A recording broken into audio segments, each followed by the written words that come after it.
경제체제라고 하는 것이 무엇을 얼마만큼 생산하고 어떤 기준으로 생산한 것을 나눠갖고 누가 어떤 일을 하고 그런 걸 결정하는 시스템입니다.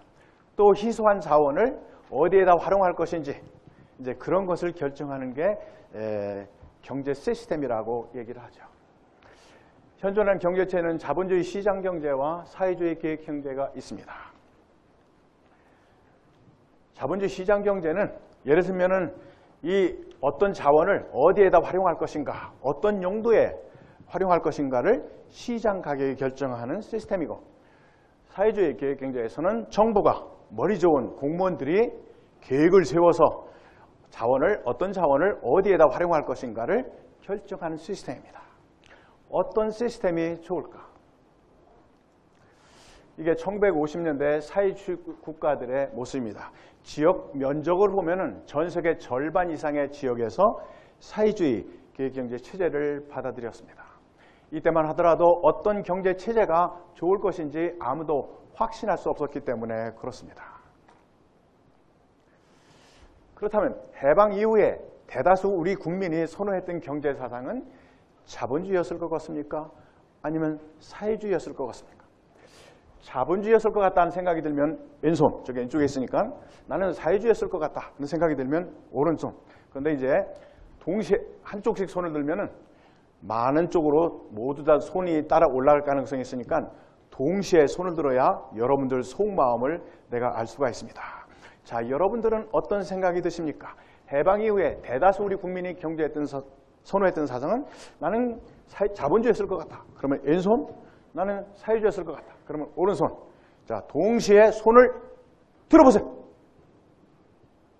아니, 무슨 생각으로 이 오른손 드는 사람이 이렇게 많습니까? 예, 알겠습니다. 이게 우등생들의 문제야. 우등생들은 문제를 보고 답을 찾는 것이 아니라 출제자, 의도를 보고 답을 찾는 나쁜 습관이 있어. 아니, 당연히 자본주의일 텐데 만약 그게 정답이라면 송 교수님이 저런 문제를 출제하지도 않았을 것 같다. 그러니까 당연히 답은 사회주의다. 아마 그래서 오른손 들었으리라고 생각이 됩니다. 그런데 그게 진짜입니다. 해방 이후에 미 군정청에서 우리 국민 8,000명을 대상으로 경제, 사회, 문화 여러 가지에 대해서 설문조사를 한 게 있습니다. 군정의 좋은 점은 무엇입니까? 군정의 불편한 점은 무엇입니까? 뭐 이런 것들. 그 설문 결과가 1940년 8월 13일자 동아일보에 게재되어 있습니다. 그런데 그 질문 가운데 하나는 귀하가 찬성하는 것은 어느 것입니까? 자본주의, 사회주의, 공산주의 모릅니다. 이런 게 있었습니다. 자, 그렇다면 이때 사회주의가 좋다고 찬성한 사람들은 몇 퍼센트나 됐을까요? 강의 와가지고 이런 거 질문하면은 대답을 하는 학생들을 내가 본 적이 없어.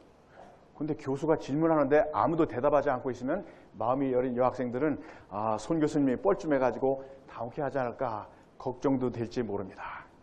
그런데 인간의 합리성을 믿고 있는 경제학자 시각에서 보면은 내가 질문할 때 여러분들이 대답을 안 하는 것은 여러분들이 모두 합리적으로 레셔널하게 행동하고 있다고 하는 것을 보여주고 있는 것입니다.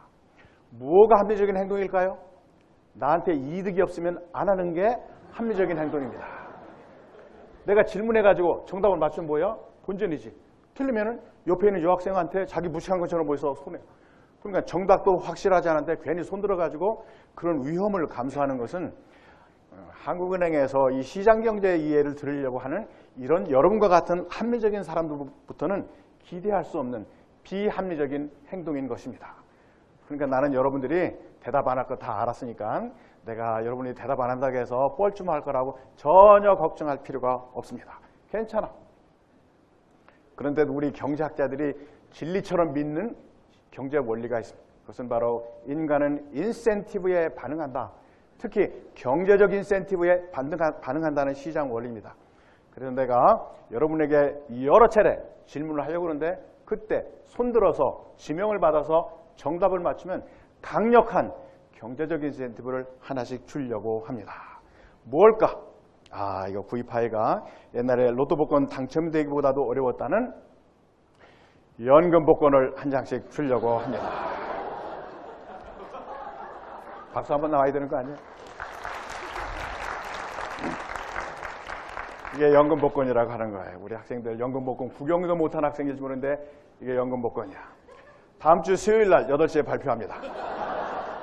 1등 당첨되면 매달 500만 원씩 20년간 지급하는 연금 복권입니다.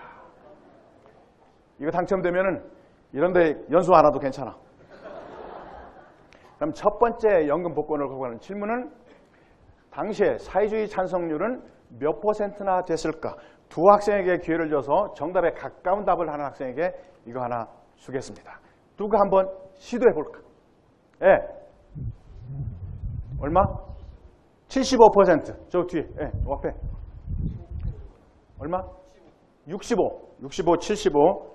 정답은 70%. 야, 그러면 이거 뭐 두 개 나가게 되잖아. 오케이. 네.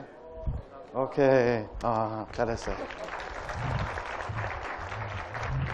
70%에 해당하는 우리 국민들이 나는 사회주의가 좋다라고 대답을 했습니다. 그렇다면 자본주의가 좋다고 대답한 사람들은 몇 %나 될까? 네, 이쪽에 앞에 몇 %? 30%, 15%. 정답은 이쪽이 잘했어. 잘했어요. 14%입니다. 전체적으로 보면은 자본주의 14%, 사회주의 70%, 공산주의 7%, 모릅니다. 8%입니다.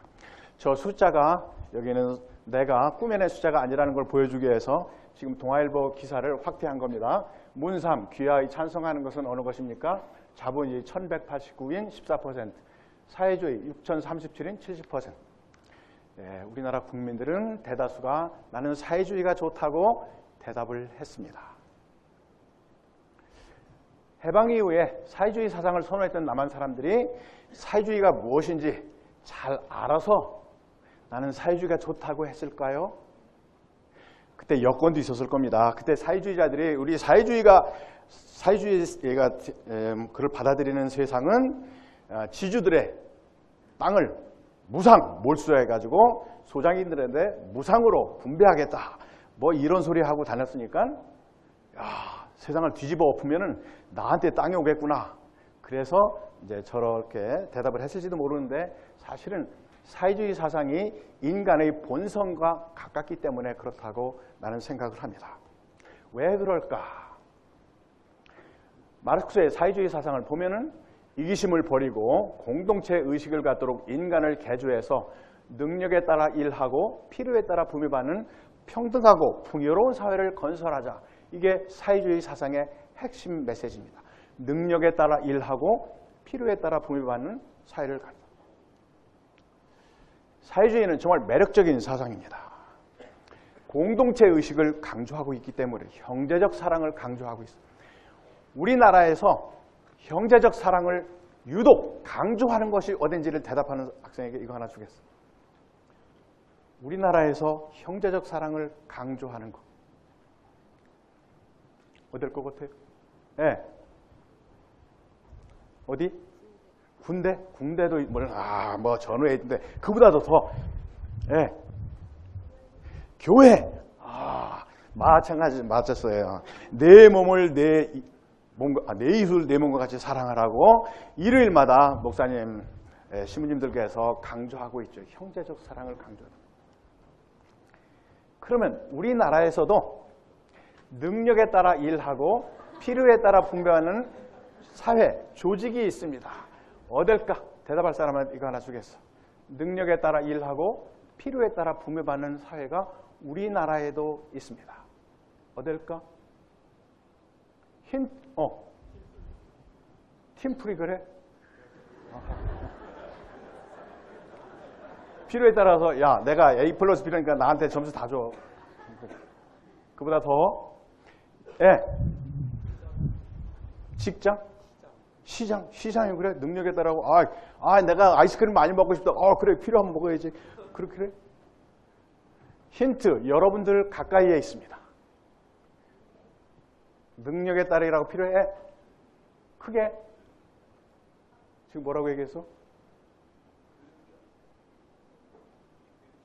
교육장? 그렇게 보자. 아, 맞지. 우리 가정이 바로 능력에 따라 일하고 필요에 따라 분배받는 사람입니다. 우리 아들 대학원 나왔는데 아직 취직도 못했어. 근데 밥은 막 억수로 먹어. 아, 내가 먹여주지. 능력 있는 아빠가 한국은행에 가서 강의해가지고 돈 벌어다가 능력 없는 우리 아이지만 먹을 필요는 있는 아들에게 그냥 먹여주는 거예요. 이게 사회주의 원리에 의해서 작동하는 게 우리 가정입니다. 사회주의자들은 왜 그걸 가정만 그러는 게, 우리 옆집이 배고픈 아이가 있으면 우리 아들 먹이듯이, 당신 아들 먹이듯이 좀 나눠 먹이자. 그게 사회주의 사상이에요. 왜 옆집만 그래? 이웃나라, 아프리카의 어떤 나라가 너무 배고픈 아이 많이 있으면 당신 아들을 먹이듯이 좀 나눠서 먹이자. 이게 사회주의 사상이에요. 그래서 낙원이 있다면, 천국이 있다면 아마 천국도 사회주의 원리에 의해서 작동할 거라는 생각이 듭니다. 누가 천당 갈 것 같아? 하나님, 제가 열심히 일했으니까 저한테 많이 주십시오. 그런 사람은 천당에 못 갈 겁니다. 하나님, 제가 열심히 일은 했지만 저 형제가 몸이 아파서 일을 못했는데 제 것을 좀 나눠주십시오. 뭐 그런 사람이 천당 가지 않겠어? 그래서 천당이 있는지 없는지 모르지만 있다면 사회주의 원리에서 작동할 거라는, 그럴 만큼 아름다운 사상이다, 그런 얘기죠.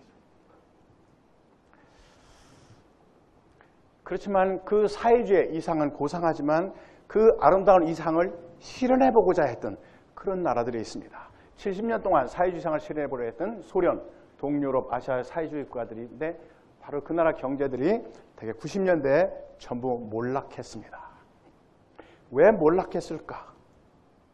인간의 본성인 이기심을 제거하니까 생산성이 추락하는 문제를 해결할 수가 없었습니다. 처음에는 열심히 이웃을 위해서 열심히 노력했는데 나중에 보니까 나눠가는 것은 열심히 한 사람이나 열심히 하는 사람이나 다 똑같이 나눠가주니까 왜 나만 이렇게 열심히 해? 그 다음부터 열심히 할 유인이 적어진 겁니다.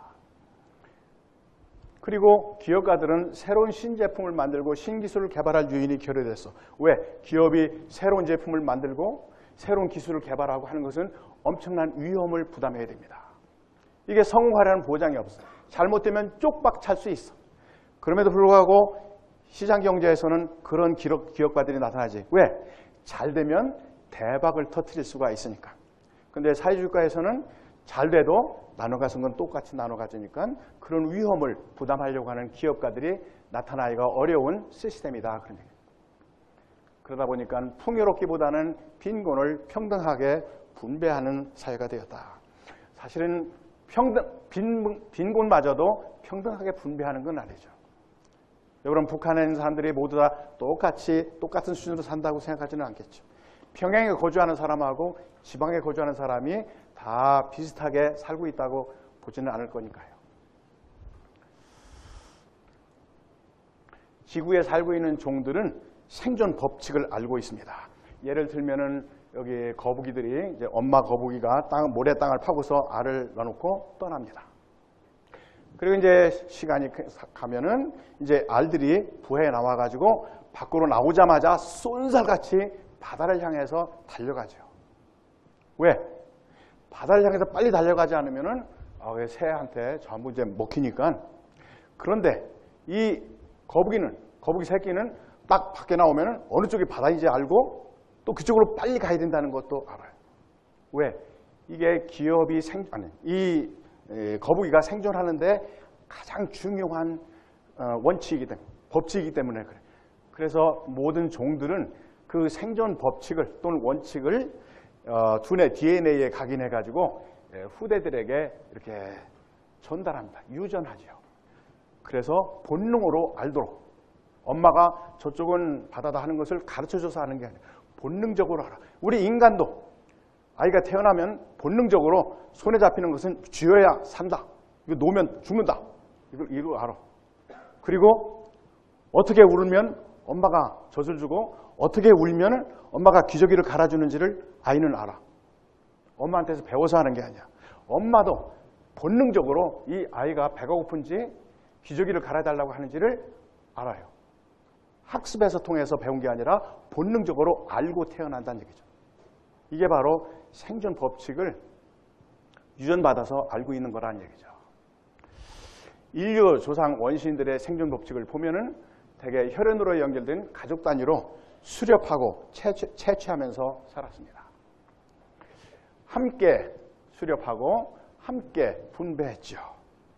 이때 분배 원칙이 뭐냐? 바로 능력에 따라 일하고 필요에 따라 분배했습니다. 그래서 어린아이들은 조금 분배하고 임산부는 조금 더 많이 분배하고 사냥하는데 뛰어가는 사람들은 조금 더 많이 분배하고 필요에 따라 분배했다는 얘기죠. 이게 바로 사회주의 사상이야. 이게 우리 할아버지들이 옛날 원시인들이 세상을 사는 생존 법칙입니다. 그래서 이게 인간 두뇌에 각인되어서 본능으로 유전되고 있습니다. 그래서 여러분들이 배우지 않아도 여러분들은 사회주의 사상으로 태어납니다. 그래서 원시 공동체에서 용서할 수 없는 행위가 뭘까? 더 많은 몫을 차지하기 위해서 형제들끼리 막 경쟁한다거나 그런 건 용서할 수 없는 행위야. 함께 잘 살아야지.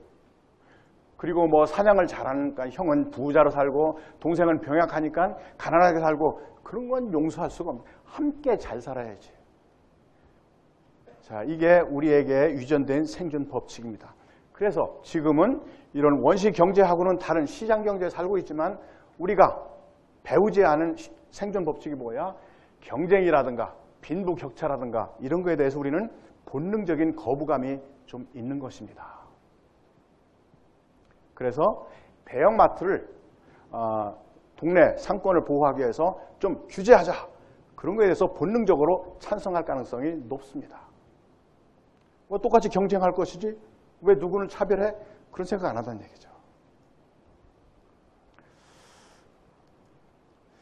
자, 그래서 시장경제의 작동 원리를 여러분들은 배워야 됩니다.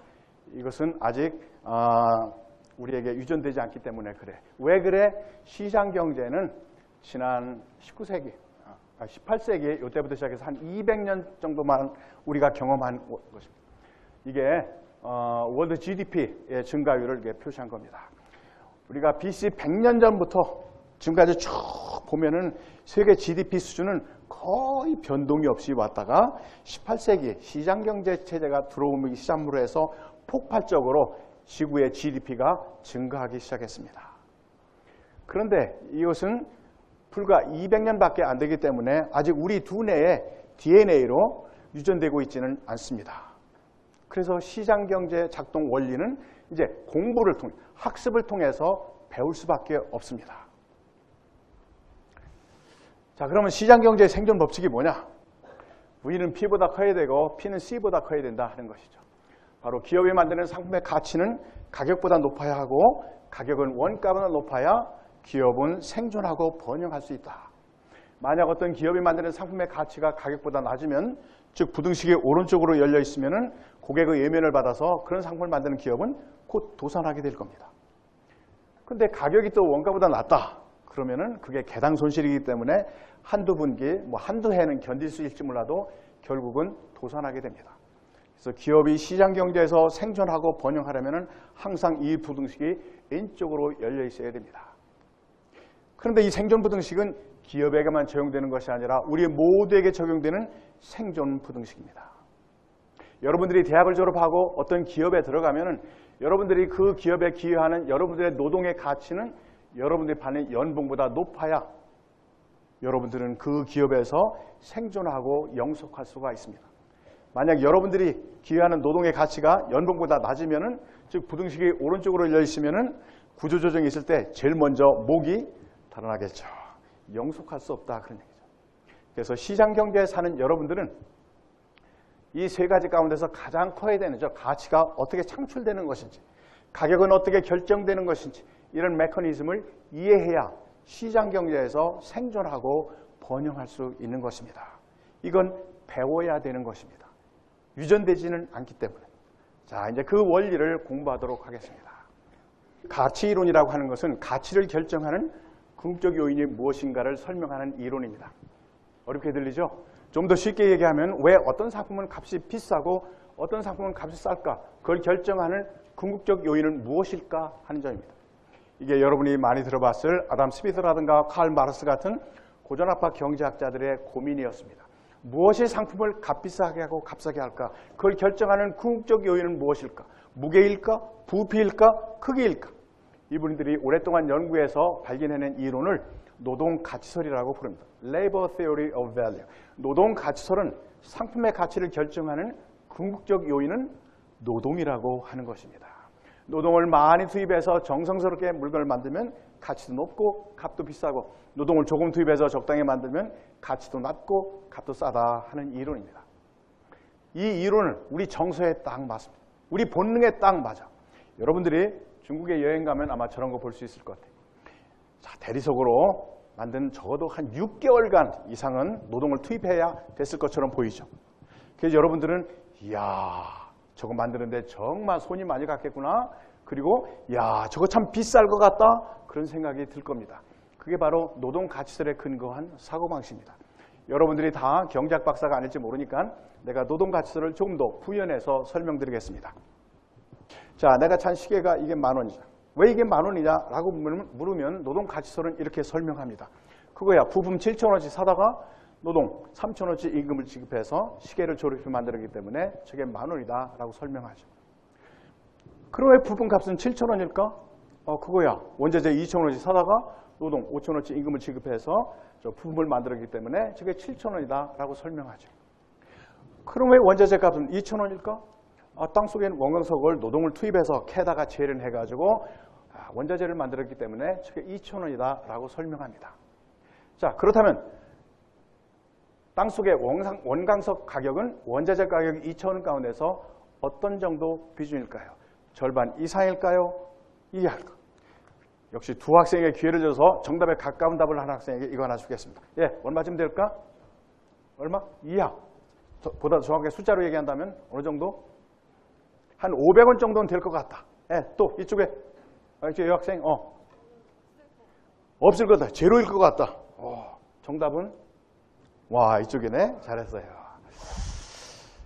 아니, 땅속에는 원광석이 아무런 가치가 없다고 하는 게 잘 이해가 안 될지 모릅니다. 이렇게 생각하면 아주 쉽습니다. 남태평양 공해상에 가면은 내 키보다 더 큰 참치, 튜나들이 막 수백 마리가 띄어지어 다니는데 그걸 한 마리 잡아가지고 인천항까지 끌고 오면은 50만 원 받습니다. 요즘 큰 건 80만 원까지도 받는다고 그래. 그러면 공해상에 헤엄치고 다니는 참치의 가치는 얼마일까? 제로입니다. 여러분들이 거기 가서 팔짱 끼고 백날 쳐다보고 있어봤자 아무것도 안 생겨. 그걸 노동을 투입해서 잡아가지고 인천항까지 끌고 와야 50만 원 받습니다. 그래서 고전학파 경제학자들은 노동이 투입되어야 가치가 창출된다. 그런 생각을 했고, 값비싼 원자재를 쓰면 비싼 값을 받을 수 있다는 생각도 노동가치설에 근거한 사고방식입니다. 저 부품을 7,000원짜리가 아니라 10,000원짜리를 썼으면 저 시계값이 13,000원이 됐겠. 좋은 부품을 쓰면 비싼 값을 받을 수 있다. 이게 노동가치설에 근거한 사고방식입니다. 그리고 가격은 원가에 의해서 결정되어야 한다 하는 것도 노동가치설에 의한 사고방식입니다. 아마 이 생각은 우리나라 사람들 대부분의 알고 있는 가격결정 이론이라고 합니다. 예를 들어서 어떤 상품의 가격이 엄청나게 비싸면 제일 먼저 묻는 게 뭐야? 원가가 얼마냐? 이걸 묻죠. 왜? 가격은 원가에 따라서 결정되기 마련인데 도대체 원가가 얼마길래 이게 이렇게 비싼 거야? 이렇게 묻죠. 그게 바로 노동가치설에 근거한 사고방식입니다. 그런데 후대 경제학자들이 이거 다 틀렸다.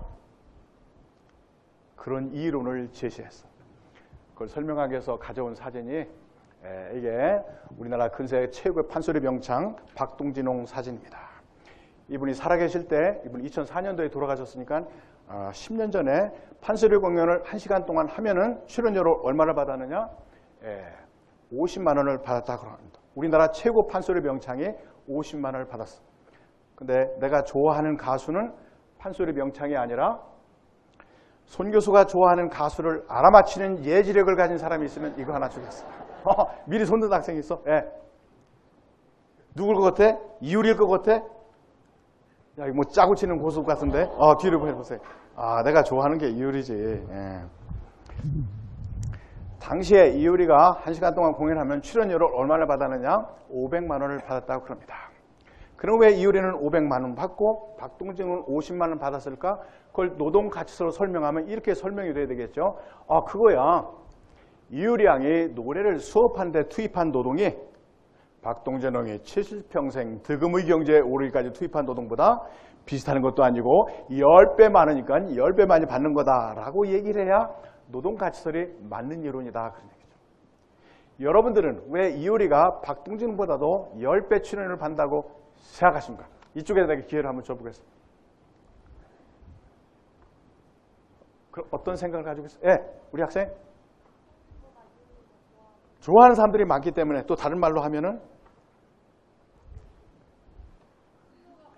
수요 뭐 그렇게 어렵게 하지 말고 인기 선호 차이다 그런 얘기죠. 인기 선호 차이예요. 그렇잖아. 지난 1년 무슨 지난 1년이야? 지난 10년 동안 판소리 공연 갔다 온 사람 한 사람도 없잖아.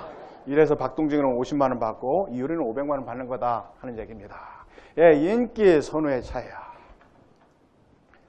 이게 누굽니까? 여기 강의 와 있는 송 교수야. 송 교수가 정년 퇴임하기 전에 한양대학에서 1시간 강의하면 시간당 강의로 50만 원 이상 받았을 거예요. 근데 이제 정년 퇴임하고 나니까 명예교수로 강의는 계속 하는데 강사료는 시간 강사료 5만 원 딱 줍니다. 5만 원이야. 이게 누구야? 이효리죠? 왜 이효리는 나보다 100배나 많이 받아? 이게 말이 안 되잖아. 그렇죠? 이효리가 뭐 유학을 갔어? 석사기가 있어? 박사기가 있어? 무슨 대학을 다니면서 등록금을 내봤어. 근데 나보다 100배나 많이 받냐 이거죠. 그것도 역시 인기 선호의 차이예요. 물론 여러분들은 혹시 원자재 차이 아닐까? 그런 학생들은 원자재 차이도 있지. 근데 그것만 가지고 이 100배 차이를 설명할 수 있는 건 아니다. 그런 얘기죠. 만약 이효리가 축제 때 한양대학에 온다고 합시다. 우리 학생들 티켓 사고 막 애인 전화하고 야단하겠지. 근데 축제가 있기 며칠 전에 개인적인 사정으로 한양대학에 공연을 못 가겠다 한다면은 어떤 상황이 생길까? 난리 불수가 나겠지. 안 됩니다. 와야 됩니다. 막 울고 불고. 나중에는 환불하라. 그런 녀석 나올 거예요. 그런데 송 교수가 갑자기 휴강한다면 어떨 것 같아? 환호성이 울립니다. 요즘 방학값 등록금만 하고 대우하는 녀석들이 내가 휴강한다면 환불하는 녀석들도 없어. 그래 나는 5만 원 받는 것이지 내가 유학 가가지고 맨날 놀고 먹어서 그런 건 아니다 하는 것이죠. 자, 이제 여러분들은 알았습니다. 가치를 결정하는 것은 효용, 수요, 인기 뭐 이런 거라는 얘기죠. 이게 뭘 의미하느냐? 값비싼 원자재와 노동을 투입해서 물건을 만들었는데 세상에 그걸 원하는 사람이 없으면 우리는 그 물건을 무엇이라고 부를까? 중학교 다니는 조카가 이해할 수 있도록 대답할 사람. 자, 이쪽에 내가 기회를 줘보겠어요. 뭐 가치가 어떠 그런 사람은 중학생들 몰라. 뭐라고 하겠어요? 저 물건을? 쓰레기를 하러 갈 것 같다? 어디? 와, 이런 어려운 경제 용어를 맞춘 학생에게 뒤로 패스 한번 해주세요. 야, 쓰레기라고 하는 겁니다. 이런 소리 하면은 교수님, 비현실적인 논리의 비약이 아닐까요? 혹시 이론적으로는 가능할지 몰라도 아니 세상에 값비싼 원자재와 노동을 투입해서 쓰레기를 만드는 인간이 어디 있겠습니까? 이런 생각이 들지 몰라요. 그래 난 여러분들에게 은하레일, 인천의 은하레일 이야기를 하려고 합니다. 자, 이거 만드는데 얼마 들었을까? 853억 원이 들었습니다. 그런데 이게 부실공사로 인해서 사용불가 판정이 났습니다. 지금 인천시의 고민이 무엇인가 그러면은 300억을 들여서 쓰레기로 버릴까? 거기다 추가로 200억을 들어서 뭐 레일바이크도 만들어서 어떻게 좀 해볼까? 이게 지금 인천시의 고민입니다. 쓰레기 같대, 쓰레기 안 같대. 쓰레기 중에서도 골치 아픈 쓰레기죠. 보통 쓰레기는 종량제 봉투에 넣어서 버리면 되는데 이건 300억이 들어가야 버릴 수 있는 쓰레기예요. 그 쓰레기 버릴 돈이 없어서 철거도 못하고 지금 저러고 있어. 이게 뭘 얘기합니까? 아무리 값비싼 원자재와 노동을 투입해서 물건을 만들었다 하더라도 그걸 원하는 사람이 없으면 그건 쓰레기다. 그런 얘기입니다.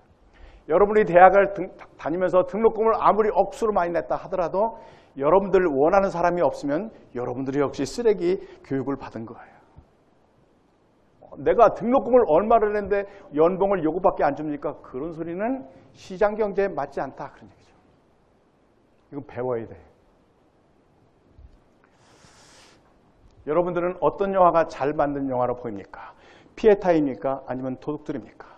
피에타는 베니스 국제영화제에서 황금사자상을 받은 영화 전문가들로부터 정말 잘 만든 영화라는 국제적인 공인을 받은 영화입니다. 그런데 최동원 감독이 만든 저 도둑들은 거기에 출품도 못 해본 또는 안 해본 영화인데 누적 관객 1298만 명 기록을 세웠습니다. 이 숫자가 의미 있는 까닭은 우리나라 역대 흥행사상 이 영화가 나오기 전에 최고의 기록은 영화 괴물이었는데 그게 바로 1300만 명이었습니다. 그러니까 거기에 버금가는 기록을 세웠던 대박을 터뜨린 영화가 되었습니다. 그런데 베니스 국제영화에서 황금사자상을 받은 저 피에타는 누적 관객 50만 명으로 쪽박을 차는 영화로 끝났습니다.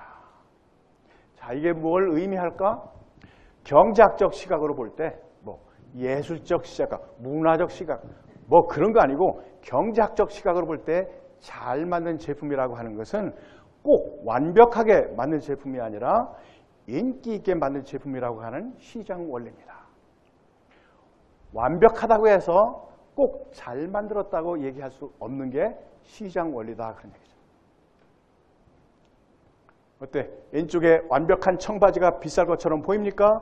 아니면 오른쪽에 저 거지 바지 같은 청바지가 비쌀 것처럼 보여요? 저게 비싼 바지야. 왜 그래요? 전 세계 유명 탤런트들이 그런 거지 바지 같은 청바지들을 입고 다니니까 그걸 쳐다본 더 많은 젊은이들이 나도 저런 바지를 원해 하기 때문에 저게 잘 만든 청바지고 저게 비싼 청바지다 그런 얘기죠. 따라서 여러분들이 시장 경제에서 생존하고 번영하려면 같은 상품, 같은 서비스라도 보다 인기 있게 만들어야 된다 하는 메시지를 꼭 기억해야 됩니다. 원가를 많이 들여서 잘 만들어야 된다. 그게 생존 법칙이 아니라고 하는 걸 알아야 돼요. 이걸 유식한 말로 가치 혁신이라고 합니다. Value Innovation.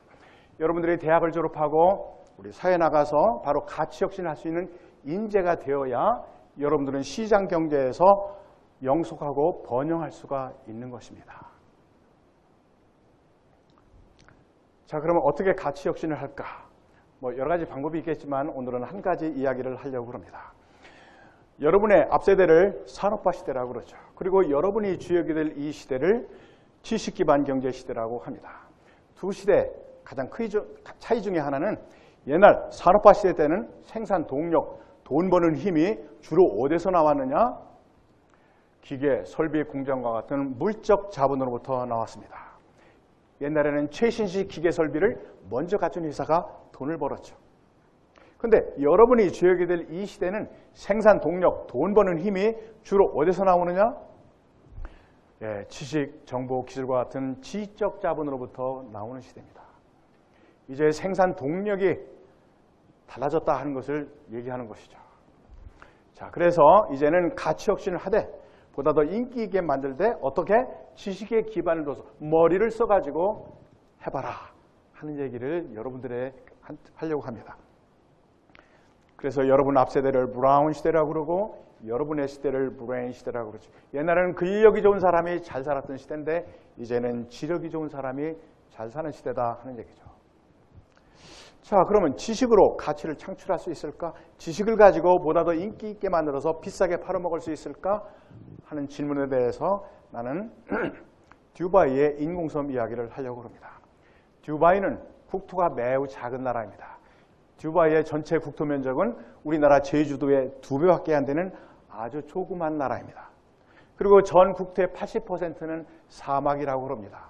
저주받은 땅이죠. 원유가 매장되어 있다고는 하지만 앞으로 20년 후면은 전부 고갈된다고 합니다.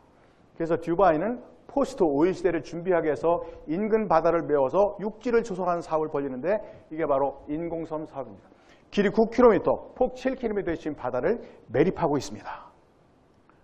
자, 이게 인공적으로 매립한 섬들입니다. 거기다 나무도 심고 풀도 심고 하고 있죠. 자, 그럼 다시 매달 500만 원씩 20년간 지급하는 연금 복권을 걸고 하는 질문은 왜 듀바이는 섬을 한 개로 만들지 않고 여러 개로 만들었을까? 한 개로 만들면 공사비도 적게 들고 분양 면적도 많이 나올 터인데 왜 공사비도 더 들여서 여러 개로 만들 것이냐 하는 것이. 이번엔 저 뒤에 기회를 한번 들어보겠습니다. 크게. 여러 많은 사람이 원래 저거 한 평씩 하면 많은 사람이 살 수 있는데 그보다 더 좋은 이유? 전 세계 국가 그건 다음 얘기고 우선 왜 여러 개로 만드느냐는 얘기죠. 오케이. 위험을 분산시켜. 왜 그게 위험이 분산돼? 제일 뒤에 왜 차별화가 돼? 다른 국가와 차별화한다? 그럼 뭐 삼각형으로 만들면 더 비싸게 팔 수 있나? 오케이. 제일 뒤에 관광? 오케이. 근데 왜 관광 산업 하는데 저게 장사가 잘 될까? 아름다웠기 때문에. 여기.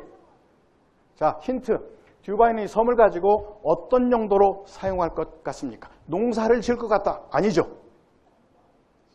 자, 우리 학생. 관광산업. 관광산업에서 저게 어떤 용도로 사용할 것 같아? 자, 힌트. 리조트를 만들려고 할 것 같습니다. 자, 리조트 핵심 가치가 뭘까?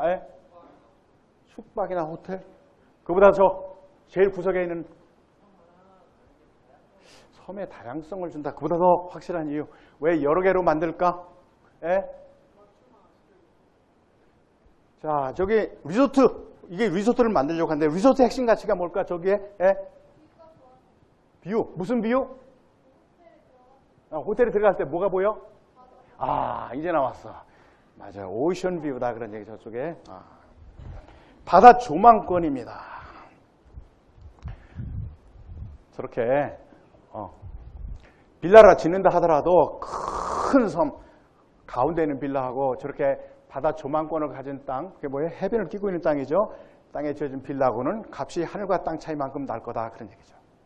그래서 바다 조망권을 가진 땅, 해변의 길이를 극대화하기 전략이 여러 개로 만드는 겁니다. 그래서 길이 9km, 폭 7km의 바다를 매립했는데 해변의 길이가 200km가 나왔다고 그럽니다. 부산의 해운대 땅값 비싸죠. 왜 그래? 해변을 끼고 있기 때문에 그렇지. 길이가 얼마야? 2km밖에 안 됩니다. 그런 땅이 200km가 나왔다 그런 얘기죠. 이런 것을 우리가 지식 기반 가치 혁신이라고 하는 겁니다. 이 땅의 가치를 높인 게 물은 금싸라기를 부어서 원가를 높여가지고 가치를 높인 게 아니라 머리를 써가지고 섬을 어떤 형태로 디자인했느냐에 따라서 가치가 달라졌다 하는 것이죠. 이게 바로 창조 경제입니다. 21세기 지식 기반 경제 시대에 사는 여러분들이 돈 버는 방법이 이래야 된다 하는 얘기를 지금 하고 있는 겁니다. 그 인공섬을 비행기에서 보면 저런 모양으로 보인다고 합니다. 뭐처럼 보입니까? 세계지도 모양처럼 보이지. 그래서 듀바이는 이 섬에다 니크네임을 붙였어. 뭐라고? The World라고. 자, 그러면 다시 한번. 왜 듀바이는 섬을 세계지도 모양으로 만들었을까? 힌트는 그렇게 만들면 더 비싼 값으로 분양할 수 있기 때문에, 팔아먹을 수 있기 때문에 그렇습니다. 자, 제일 먼저 손든 사람이 있어요. 이유는 수요자들을 세계인으로. 자, 그러면 내가 힌트를 하나 더 줄게. 듀바이는 섬을 국제경매를 통해서 팔아먹으려고 하고 있습니다. 자, 그렇다면 왜 세계지도 모양으로 만들었을까? 입찰자들이 국제적으로 입찰자면 그것도 조금 더 한 75점은 주겠는데 아직 확실하지 않아. 이 학생 자기네 나라 땅을 구입하고 있습니다. 야, 여기 진짜 답이 왔어. 자, 여기 65점짜리도 그래도 F는 아니니까 하나 줄게. 잘했어요. SS 상으로 주겠어. 저기 보면 누가 봐도 오스트레일리아, 저기 뉴질랜드 아니겠어요? 그럼 뉴질랜드 부호가 여기서 섬을 산다 그러면 야, 아무거나 줘. 그러지 않고 나는 저 뉴질랜드 섬을 갖고 싶어 하겠죠. 세계 모든 나라 사람들은 자기네 나라 땅에 대한 애착심이 있습니다. 그래서 아무것도 아닌 인공적으로 매립한 섬 덩어리인데 그걸 일부러 세계지도 모양으로 배열해가지고 국가별 아이덴티티를 부여해가지고 그 나라 국민들에게 보다 인기 있게 만들어서 비싸게 팔아먹자는 전략이 The World다 이런 얘기입니다. 이게 바로 지식 기반 가치 혁신이고 창조 경제입니다. 여기 앉아있는 여러분들이 앞으로 세상에 나가서 이게 돈 버는 방법이어야 돼. 지식 기반 가치 혁신, 창조 경제의 일꾼들이 돼야 된다 하는 얘기입니다. 그래서 인공섬으로부터 우리가 배울 수 있는 교훈은 20세기는 개미가 잘 살았던 시대라고 이야기할 수 있습니다. 그때 구호는 뭐야? Work hard였지. 열심히 일하라. 그리고 좋은 인재는 근면한 사람, 성실한 사람이었습니다. 그래서 옛날에는 학교 교훈 급훈이 모두 다 근면성실이었죠. 그런데 여러분이 주역이 될 21세기는 비유에서 얘기하면 매미가 잘 사는 시대라고 이야기할 수 있습니다. 매미는 음악이라고 하는 지적 자본을 가지고 돈 버는 우리 신세대들을 상징한다고 봅니다. 이제 구호는 work hard가 아니라 work smart. 가치 있게 일하라. 똑똑하게 일하라. 열심히만 일한다고 해서 되는 게 아니라는 얘기죠. 물건을 만들어도 make smart. 그래서 핸드폰을 만들어도 스마트폰을 만들어야 지금 살아남는 시대가 되었고, 차를 만들어도 이제 스마트카를 만들어야 살아남는 시대가 되었다는 얘기죠. 그래서 이제는 좋은 인재가 누굴까? 근면성실에 더해서 창의성과 상상력을 가진 인재가 되어야 여러분들은 시장 경제에서 생존하고 번영할 수 있다고 봅니다. 그런 인재들이 이 가운데서 많이 나오려면 여러분들이 이런 가치 창출 메커니즘을 이제 이해를 해야 됩니다. 그래서 어떤 사람들이 나는 왜 아침부터 밤까지 죽으라고 열심히 공부하는데 끼니를 때울 수가 없을까? 이건 너무 불공평하다. 그분은 시장경제의 생존 법칙을 이해하지 못했기 때문에 그런 생각을 하는 겁니다. 시장경제는 아침 일찍부터 밤늦게까지 열심히 했다고 해서 큰 보상을 받는 그런 시스템이 아닙니다. 그래서 폐지를 줍는 할아버지들이 아침부터 밤 10시까지 죽으라고 하루 종일 하게 되면 3,000원 받는 이유는 그분들이 일을 적당히 하고 잘못해서 그런 게 아니라 시장경제가 그런 것을 무조건 이렇게 열심히 했으니까 보상해주는 시스템이 아니기 때문에 그렇습니다. 그래서 여러분들이 이 가치창출 메커니즘을 잘 이해해야 여러분들은 시장경제에서 번영할 수 있다고 하는 원리를 꼭 기억하기 바랍니다. 자, 두 번째는 그 생존 법칙 가운데에는 도대체 가격이라는 게 어떻게 결정되느냐 하는 그 메커니즘을 여러분들이 이해할 필요가 있다고 봅니다. 이게 바로 수요 공급의 법칙입니다. 여러분들 다 배운 겁니다. 이거 수요 공급의 법칙 못 부르는 사람들은 간접 빼놓고는 우리나라에 없을 겁니다. 시장 가격에 대한 신문 기사입니다. 휴가지, 바가지 요금 피서기 왕짜증 500원짜리 생수가 7,000원 이게 말이나 되느냐 뭐 이런 얘기했습니다. 좀 확대하면은 지난 주말 강원도 동강에서 래프팅을 즐긴 방 씨는 목이 말라 휴게소를 찾았다가 그 가격에 깜짝 놀랐다. 편의점에서 500원, 600원 생수 한 병이 7,000원에 팔리고 있더라 하는 기사였습니다. 스포츠 조선에 나왔던 기사인데 만약 여러분들이 이 기사를 처음 보았다면은 편의점에서 500원 생수를 강원도 영월 동강휴게소 7,000원에 판매하는 것은 나는 좀 지나친 것 같다 하는 생각이 들면 왼손, 나는 그거 지나치지 않은 것 같아 그런 생각이 들면 오른손. 자, 손 교수님이 뭘 정답이라고 할까? 그런 거 짐작하지 말고 어이 저녁에 야, 그 영월 동강휴게소 7,000원씩 한다고 하더라 생수. 야, 그거 말이나 되냐? 그러면 이제 왼손. 왜 그게 말이 되지? 그렇게 얘기했으면 오른손. 손을 들어보세요. 이건 한 절반씩 갈리는 것 같아요. 예, 알았어요. 예. 수요 공급의 법칙은 시장 가격은 시장의 수요와 공급이 결정한다. 이거 안 들어본 사람 없다고 아까 얘기를 했죠. 중요한 것은 이게 뭘 의미하느냐는 얘기죠. 이런 법칙이라는 게. 법칙은 원가가 올라가면 가격이 올라간다 하는 걸 의미하고 수요가 증가하면, 선호가 증가하면 가격이 올라간다는 것을 의미하는 겁니다. 왜 이걸 법칙이라고 할까? 국회에서 통과돼서 그런 것이 아니라 우주 삼라만상이 중력의 지배를 받기 때문에 우리가 중력의 법칙이라고 이야기하듯 시장 경제가 이 법칙의 지배를 받고 있습니다. 원가가 올라가면 가격이 올라가게 돼 있고 수요가 증가하면 가격이 올라가게 돼 있어. 그래서 법칙이라고 하는 겁니다. 그런데 이런 법칙에 대한 우리 국민들 시각을 보면은 원가가 올라가서 가격이 올라간다 하는 것은 우리 국민들이 쉽게 납득을 합니다. 예를 들어서 옛날에 휘발유가 막 리터당 2,000원 이상 올라갈 때 왜 이렇게 휘발유가 비싼 거야? 중동에서 도입하는 원유에 원가가 올라가서 그런데 그러면은 뭐 좋아는 안 하지만 이해는 된다는 얘기죠. 그러면 뭐 대중교통수단을 이용하겠다든가 차를 줄이겠다든가 뭐 이런 반응을 보이죠. 그런데 왜 그러냐면 이게 인간의 본성이 가르치는 가격 결정 원리이기 때문에 그렇습니다. 가격은 원가에서 결정된다. 이게 우리 본성이 가르치는 가격 원리야. 그런데 수요가 증가해서 가격이 올라간다 할 때는 우리 국민들이 납득을 못합니다.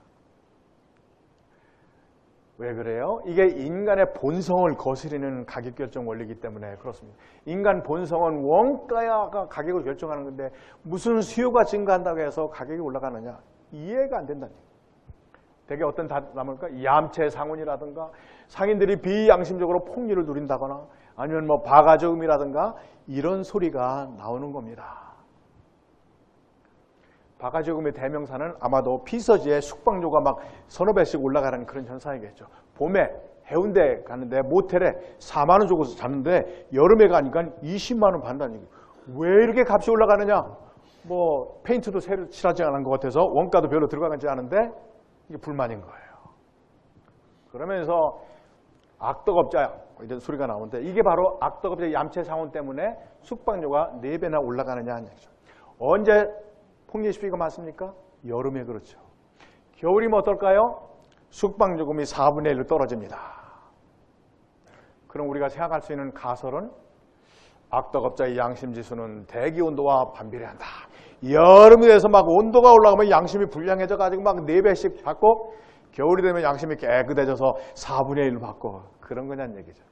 사실 그런 건 아니죠. 바가지요금의 원인, 숙박료가 4배, 여름에 뛰는 원인은 휴가 시즌, 해수욕장 숙박 수요가 폭증하기 때문에 그렇습니다. 대한민국 백성들은 꼭 7월 말 8월 초에 휴가를 가야 정상적으로 휴가를 간 거로 보니까 그때 일시에 숙박 수요가 몰리니까 방이 부족해지고 초과 수요가 생기니까 가격이 올라간다는 얘기죠. 즉 수요의 법칙이 작동한 결과로 가격이 올라가는 것이지 상인들의 양심이 불량해져 가지고 가격이 올라가는 것은 아니라고 하는 이 원리를 우리 국민들이 납득을 못하는 겁니다. 휴가지에 바가지온 피서가 왕짜증이라고 써요. 왜 짜증이 날까? 개별 상인이 생수 가격을 터무니없이 올려받는 것을 보기 때문에 짜증이 나는 겁니다. 아니 도심에서 500원 한 술을 7,000원에 받는 것은 이건 말이 안 되지 않느냐. 짜증이 나는.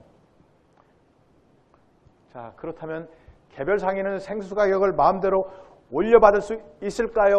없을까요? 대답할 사람. 네. 없어요? 왜? 마음대로 올리면 사는 사람이 없기 때문에 그렇죠. 예를 들면 마음대로 올릴 수 있다면 겨울에 생수 가격을 7,000원 올려받을 수 있을까? 못 받겠죠. 왜? 7,000원 주고 사 먹을 사람이 없기 때문에 그렇습니다. 상인들이 마음대로 가격을 올리는 게 아니란 얘기죠. 그래서 여러분들이 수요의 법칙으로도 배워야 될 지혜는 시장 가격은 상인이 결정하는 것이 아니라 시장의 수요가 결정한다는 사실입니다. 자, 혹시 여기 경제학 전공한 사람 있으면 시장의 수요라는 게 뭘 의미하는지 수요 혹시 대답할 사람 있습니까? 이게 수요다. 저기 손든 사람 있어? 자, 수요가 결정할 때 그 수요가 뭘 의미하는지. 예. 소비자들이 7,000원 주고 사 먹고 싶다 하는 지급 의사가 그게 수요입니다. 아무도 7,000원 주고 사 먹을 사람이 없으면 시장 가격이 7,000원일까 아닐까? 아니란 얘기죠. 그래서 값이 비싸다고 개별 상인을 탓하거나 원망하면 안 된다는 얘기예요. 그건 마치 중력의 법칙을 탓하는 것과 같아.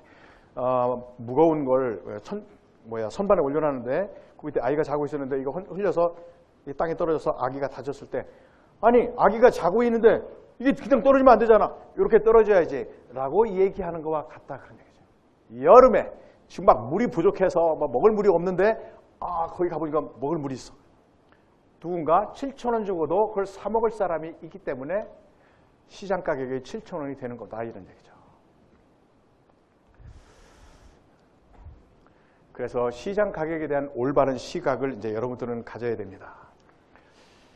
여러분들은 지금까지 대학생들이니까 주로 소비자 입장에서만 시장 가격의 의미를 파악했어. 그게 뭐야? 개당 구입 비용입니다. 여러분 학교 앞에 있는 중국집 음식점에서 짜장면 한 그릇을 사 먹기 위해서 여러분 포켓에 있는 그 아까운 돈 5,000원을 희생해야 되는 게 그게 가격이야. 그러니까 여러분들은 지금까지 관심사가 뭐였을까? 야, 맛에 비해서 값이 이게 너무 비싼 건 아닌가? 그러니까 이런 것만 여러분들은 아마 관심이 있었을 겁니다. 그런데 여러분이 대학을 졸업하고 나면은 이제 생산자의 입장에서 시장 가격의 의미를 아울러 볼 수 있는 안목이 있어야 됩니다.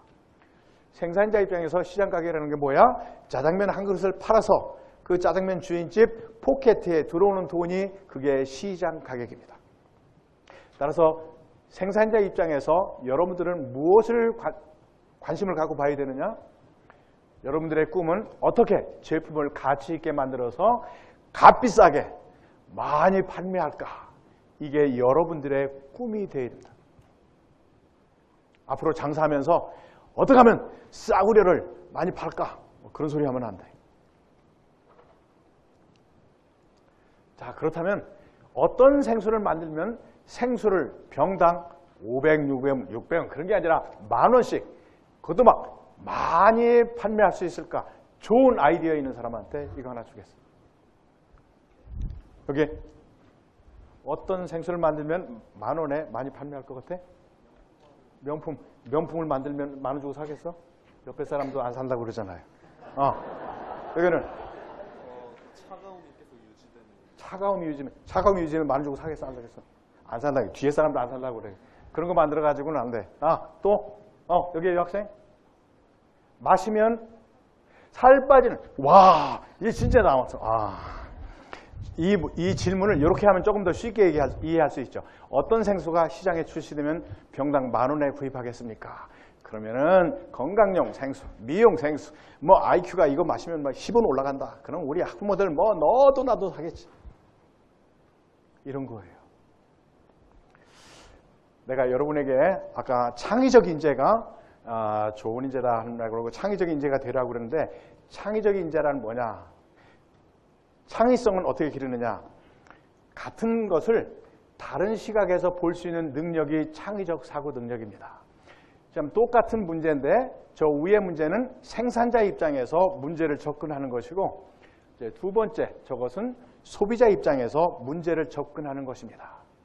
그래서 여러분들은 생산자 입장에서 물건을 질문했을 때 그런 봤을 때는 대답을 잘 못했는데 소비자 입장에서 문제를 보면은 쉽게 대답을 구할 수가 있죠. 이렇게 남들이 보지 못했던 또는 보지 않았던 시각에서 사물을 보는 시각, 이게 창의적 사고 능력입니다. 남들이 보았던 똑같은 시각으로만 보는 능력, 그 별로 돈 벌지 못해. 그래서 내가 아까 창의적 인재가 되라 하는 것은 그렇게 같은 사물을 다른 시각에서 볼 수 있는 능력을 여러분들은 길러야 됩니다. 이런 것을 여기서 볼 수 있다는 얘기죠.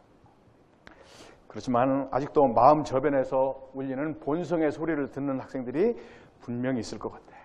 경제학 교수님이 이론적으로 뭐라고 설명하든 편의점에서 500원, 600원의 생수를 7,000원에 판매하는 것은 나는 아직도 지나치다.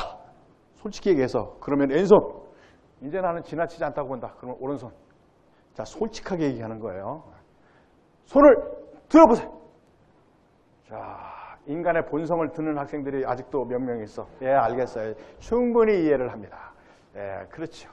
자, 그렇다면 한국에서 연봉 6억을 받던 이 선수가 미국에 가니까 연봉 60억 원, 뭐 한 2배, 10억 원이 아니라 그 10배에 해당하는 60억 원을 연봉을 받는데 그것은 좀 지나친 것 같다. 그러면 왼손. 나는 지나치지 않은 것 같다. 오른손. 손을 들어보세요. 이제 본성의 손을 드는 학생이 이제 없는 것 같아. 완전히 이제 좀 세뇌가 된 것 같아요. 네. 유현 선수가 연봉 60억 원을 받는 것은 그가 탐욕에 눈이 어두워서 나는 60억 원을 받고 싶다. 그래서 받는 게 아니라 그를 60억 원에 스카우트하라는 시장의 수요가 있기 때문에 60억 원을 받는 거다. 그런 얘기죠. 따라서 여러분들의 꿈은 어떻게 하면 나도 연봉 60억 원을 받는 유현진 선수 같은 명품 인재가 될까? 또는 그렇게 값비싼 값을 받을 수 있는 명품을 만들까? 이게 여러분들의 꿈이 되어야 됩니다. 나는 10억 원 받아도 좋아. 이게 꿈이 되면 안 돼. 자, 그럼 내가 연봉 60억 원을 받는 인재가 되기 위해서는 내가 뭘 해야 될까? 대학에 있는 동안에 시장의 법칙이 가르치는 게 뭐야? 시장에서 원하는 인재가 되어야 한다는 얘기죠. 여러분들은 이제 그걸 알아봐야 돼. 내가 뭘 해야 보다 많은 연봉을 받을까? 나를 더 많은 기업에서 원하는 인재가 될까? 남들이 똑같이 하는 스펙 갖추는 게 내가 더 많은 연봉을 받는 인재가 되는 길일까? 이런 걸 생각해 봐야 된다는 얘기죠. 그리고 내가 6가지 스펙을 다 거쳤는데 왜 취직도 안 돼? 그렇게 하면은 시장 경제 원리를 아직 잘못 이해하고 있다고 얘기할 수 있습니다. 어쨌든 그래서 윤 선수가 이렇게 얘기를 해야지. 여러분 학교 갔다 왔어요. 그리고 여러분이 교수라고 그래. 그리고 유현 선수 제가 여러분 제자야. 그래서 여러분한테 어드바이스를 구한다고 합니다. 교수님, 제가 미국에 가니까 60억을 받으라고 그러는데 저는 10억 원 받아도 정말 해피합니다. I am more than happy. 이렇게 얘기할 때 여러분들은 제자인 유현진에게 뭐라고 어드바이스 하겠는지 굳이 대답할 사람. 윤 선수가 안 받겠다는 거예요. 자기는 뭐 한국에서도 6억만 받아도 행복했는데 2배만 받아도 행복하다. 안 받겠다고 그래. 그럴 때 여러분들은 뭐라고 윤 선수한테 어드바이스 하겠는지. 좋은 어드바이스 할 사람. 예. 크게? 그런 시장의 결정을 받아라. 그렇게 하지 말고. 예. 근데 안 받겠다고 하니까 지금. 네가 10억에 만족하면. 내가 10억에 만족하면 50억은 교수님한테. 좋은 생각. 서로 행복하죠. 교수님한테 주면 이제 두 분만 행복하지. 난 그러지 말고 학교에 발전기금으로 내라. 그렇게 얘기하고 싶어요. 예. 내가 연봉 60억 원을 받는 것은 너 혼자의 능력으로 이게 가능해진 게 아니다. 내가 만약 아프리카 어떤 나라에서 태어났다면 연봉 60억 원을 받는 프로야구 선수가 될 것 같으냐? 안 되죠. 우선 여러분들은 너는 한국에서 태어났고 한국에서 초등학교, 중학교, 고등학교, 대학까지 좋은 교육을 받았고 프로 야구 시스템이라는 게 한국에 있었고 그 코치로부터 감독으로부터 좋은 트레이닝을 받았기 때문에 내가 오늘 이런 좋은 선수가 되었는데 그럴 때 너를 잘 가르쳐준 사람들이 다 그 가르쳐준 거에 대한 보상을 충분히 받았을까? 아닐지도 모른다는 얘기죠. 그리고 우리가 외부 효과라고 그러죠. 그 외부 효과에 대해서 유현 선수가 다 보상을 한 건 아니다는 얘기죠. 그런 의미에서 너는 10억 원 받는 게 만족하면 나머지 50억 원은 우리 사회에 기여하는. 그래서 너 같은 선수가 더 많이 나오도록 하는데 네가 기여해라. 그런 이야기를 하는 것은 좋다고 봅니다. 자, 이제 시장 가격의 경제적 기능에 대해서 이야기하겠습니다. 우리는 가격이 시장의 수요와 공급에서 결정된다고만 이야기하지 어떻게 가격이 시장을 움직이는지 이거에 대해서 잘 이해하지 못하는 경우가 많이 있습니다. 계획경제, 국민 최대 행복을 꿈꾸는 독재자가 하나 있다고 합시다. 정말 국민들을 사랑하고 어떻게 하면 우리 국민들을 잘 살게 해줄까 하는 것을 밤낮으로 꿈꾸는 그런 독재자가 있다고 합시다.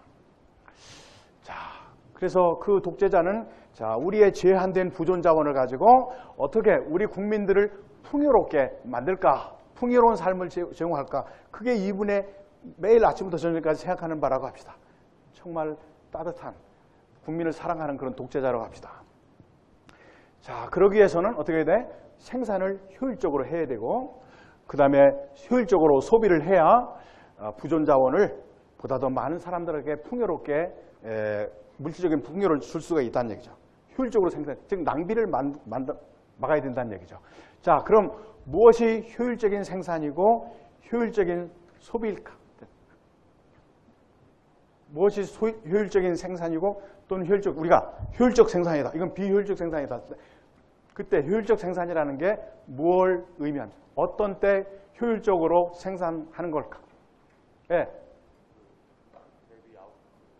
인풋 대비 아웃풋 그렇게 어렵게 하지 말고 여기 경제학 전공 안 하는 사람도 많이 있을 테니까 그게 맞는 얘기인데 더 쉽게 얘기하면은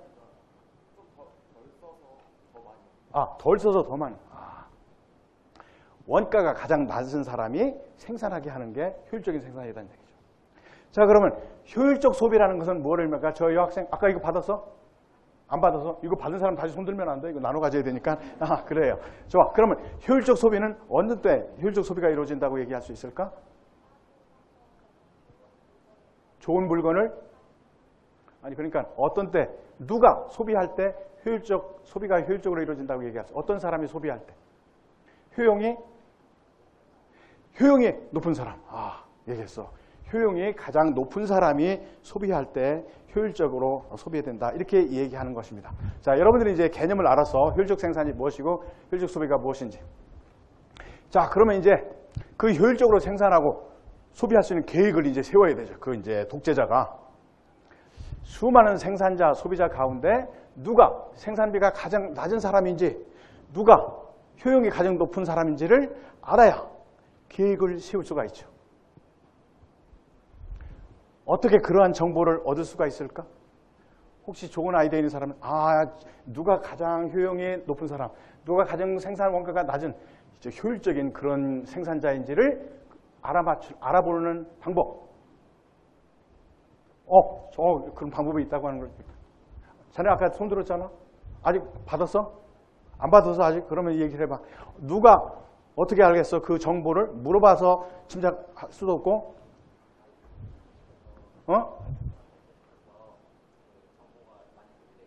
어떻게? 자, 지금 여기 4명이 있어. 이 4명 중에서 빵이 있다. 빵 4명 제일 좋아하는 사람 누구인지 알아맞힐 방법. 소통해가지고, 나는 100 좋아한다. 그럼 옆에서 나는 200 좋아한다. 나는 300 좋아. 그럼 네가 제일 좋아하는 거. 그렇게? 아니요. 4명이 더 많으면 더이지. 지금 4명 가운데도 누가 빵 제일 좋아하는지를 알아맞추는 방법? 아니. 소비자가 있어. 빵이 지금 하나인데 이제 4명 중에 나눠주려고 그래. 효율적 소비는 이 중에서 가장 효용이 높은 사람한테 지금 나눠주려고 그래. 효용이 높은 사람을 알아볼 수 있는 방법. 독재자가. 네. 경쟁시켜? 뭐라고? 어떻게 경쟁시켜? 이제 조금 가까이 가는 것 같아. 그런데 지금 저기는 뭐야? 계획경제야. 계획경제. 가격으로 하는 게 아니야. 그러니까 그 가격 말고는 알 수가 없는 거죠. 이제 시장 경제는 그런데 시장 가격이 원가가 가장 낮은 생산자가 공급하게 만들고 효용이 가장 높은 소비자가 소비하게 만드는 겁니다. 사람도 독재자도 그렇게 따스한 마음을 가진 독재자도 알아볼 수 없는 것을 시장 가격이 그 기능을 수행한다는 얘기죠. 자, 이제 그 원리를 여러분들이 이해를 해야 돼요. 어떻게 시장 가격이 그 따뜻한 마음을 가진 독재자도 하지 못했던 그 기능을 수행할 것인가? 이게 바로 시장 가격의 신호 기능입니다. 자, 서울 슈퍼마켓에 제주도산 흑돼지 정가표가 3,000원으로 딱 붙어 있습니다. 이 정가표는 신호등 역할을 합니다. 시장 경제에서. 신호등이 뭐야? 빨간불이 나오면 뭐야? 지나가지 마십시오. 스톱. 파란불은 고. 그리고 빨간불인데도 지나가면 어떻게 돼? 벌금을 물죠. 오케이. 가격은 진열된 삼겹살의 생산비가 3,000원 이하라는 정보를 이제 거기에 있는 사람들한테 누구든지 원하는 사람한테 알려주는 거야. 그리고서 생산비가 3,000원 이상인 축산농가는 납품하지 마십시오. 이렇게 신호를 합니다. 예를 들면 생산비가 4,000원인 그런 농가한테는 당신들은 납품하지 마십시오 라고 신호하죠. 그런데 그 농가가 그 신호를 무시하고 납품을 하면은 어떻게 될까? 대답할 사람. 납품을 하면은 신호를 무시하고 시장에서 퇴출돼? 아마 퇴출되기 전에 얼마? 1,000원. 그렇지. 생산비가 4,000원인데 그래서 가격이 신호등으로 자 3,000원 이상 사람은 여기 지나가면 안 돼. 납품하면 안 돼. 딱 스톱했는데 그걸 무시하고 지나가면은 1,000원 손해보는 거예요. 시장이 그 기능을 해. 근데 난 손해봐도 좋아. 이제 그런 사람들은 어떻게 돼? 곧 망해. 그래서 시장에서 계속 못하게 돼. 신호등이 생산비가 3,000원 이상인 사람은 납품하지 마십시오 하는 신호등 역할을 해서 납품하지 않게 만든다는 얘기죠. 그래서 생산비가 4,000원인 축산농가가 납품하면은 1,000원 벌금을 물어. 빨간불 지나가면 여러분 벌금 물잖아요. 시장에도 벌금 물어. 못하게 만드는 거죠. 효용이 3,000원 이하 소비자는 당신들은 소비하지 마십시오 라고 신호하는 겁니다. 효용이 2,000원 사람이 소비하면 그 신호등을 무시하고 1,000원 손해보는 거야. 시장이 가격이 이 기능을 수행합니다. 그래서 2,000원짜리가 소비하면 1,000원 또 손해본다는 얘기죠. 그래서 제주도 흑돼지 삼겹살 가격이 3,000원인 정가표는 생산비가 3,000원 이하인 축산 농가가 생산 납품하게 하고 효용이 3,000원 이상인 소비자가 구매하도록 만드는 겁니다. 아무도 사전에 물어봐가지고 너는 효용이 낮으니까 너는 사지 말고 너는 효용이 원가가 높으니까 공급하지 말고 이런 거 하는 사람 없음에도 불구하고 시장 가격이 신호 기능을 통해서 딱 이런 결과를 가져오도록 만드는 것. 이게 시장 가격의 신호 기능이라고 하는 것입니다. 그 결과로 인해서 제주도 흑돼지 삼겹살이 효율적으로 생산되고 효율적으로 소비되게 만드는 겁니다. 이게 시장 가격의 기능이에요. 예, 따뜻한 마음을 가진 독재자도 계획에 의해서 할 수 없었던 이 일을 사람도 아닌 시장 가격이 수행하고 있는 시스템이 바로 시장경제 가격 시스템입니다. 만약 부산 사람들이 갑자기 흑돼지 삼겹살을 좋아하게 된다면 어떻게 될까? 그러면 부산 지역의 흑돼지 삼겹살 가격이 올라가겠죠. 4,000원으로. 그러면 부산 사람들이 흑돼지 삼겹살을 좋아한다는 이 정보가 가격 변동 신호를 통해서 전국으로 퍼져나갑니다. 그러면은 제주도 흑돼지 삼겹살을 생산하는 축산 농가는 서울 지역의 납품량을 줄이고 부산 쪽으로 납품량을 늘리겠죠. 그럼 역시 서울 지역도 삼겹살 값이 올라가겠죠. 그래서 흑돼지 삼겹살을 효용이 높은 부산 사람들이 소비하도록 만드는 거예요. 이게 가격의 신호 기능입니다. 아무도 부산 사람들이 흑돼지를 갑자기 좋아하게 됐으니까 좀 서울 사람들 좀 양보하십시오. 부산 사람들 좀 먹게. 그렇게 얘기하는 사람 없어도 가격이 서울 사람들이 소비를 줄이게 하고 부산 사람들이 효용이 높은 부산 사람들이 흑돼지 소비를 많이 하도록 만든다 하는 것입니다. 갑자기 한국 소비자들이 삼겹살 선호가 증가하면은 우리 사람들이 삼겹살 너무너무 좋아. 그러면은 그 한국의 시장 가격이 올라가게 되죠. 그러면 그 정보가 전 세계로 전파돼. 한국 사람들이 삼겹살을 무지무지하게 좋아한다는 정보가 전 세계적으로 전파됩니다.